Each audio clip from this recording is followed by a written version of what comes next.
Political Theory and Philosophy. The central subject of political philosophy is the government. A state is a loosely associated group of people that share a national identity. The government is the ruling body that enforces the laws and maintains order in the state. The relationship of the government with the state and questions regarding this relationship comprise the body of political philosophy.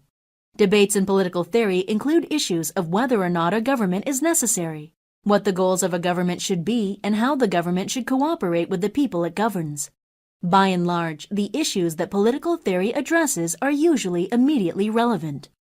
The problems being addressed by political theorists are most often reflective of the issues faced by most governments of an era. Political philosophy began with the Greek civilization, which was comprised of a number of smaller independent city-states. At the time, the structure of the government was fairly simple.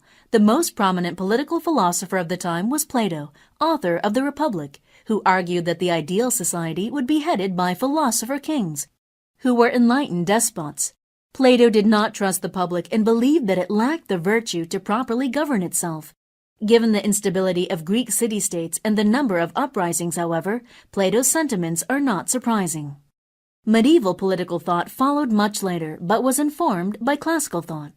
Since the most prominent authority of the time was the Catholic Church, much of the political philosophy had a religious bent. St. Thomas Aquinas was the most prominent Christian political philosopher of the time and brought a number of Greek ideas into consideration. The most important political text of the era, however, was the same one that ended the Christian influence in political theory, Niccolò Machiavelli's The Prince. The Prince created the conceptual framework in which modern political philosophy operates. Machiavelli wrote the text for the Medici family and included a number of shrewd political actions that one could use to acquire and hold power. The Prince was authored in the midst of an unstable Italian state, where a number of factions fought for control of Italy. As such, much of the work centers on balancing the interests of the state with the interests of the public. It also contains advice on dealing with internal and external enemies to the state. Most famously, The Prince is known for its endorsement of cruel or inhumane actions to maintain power. The questions addressed in the work provided a conceptual framework that directed the focus of the Enlightenment. Much of this time was spent creating a political body of thought that adhered to the liberal principles of justice and rationality. More contemporary political philosophy is concerned with a number of new issues that have arisen in the modern era. With colonialism, there were a greater number of foreign interactions not steeped in conflict.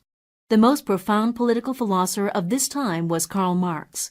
Marx linked economic policy with political control and argued for a violent overthrow of the capitalist system. Marx's approach was important because it brought ethical concepts of right and wrong back into the realm of political philosophy. For Marx, the injustices that arose in capitalism were so egregious that they actually warranted violence. This attitude set the stage for many new debates that centered on whether political policy was right or wrong. With the global economy, even more issues emerge as rich countries are seen by some to exploit poorer ones. Political philosophy could be called one of the most relevant fields of theory today. It continually challenges the way a government operates within a state. Further, new conditions may arise that are directly linked with the focus of political theory. Indeed, the abstract nature of the study is not always immediately practical, but the considerations are still important. The questions and concerns of political theory and ethical considerations that it casts light on are relevant in a world where public opinion plays a large role. The field has shown that it is able to adapt to new political concerns.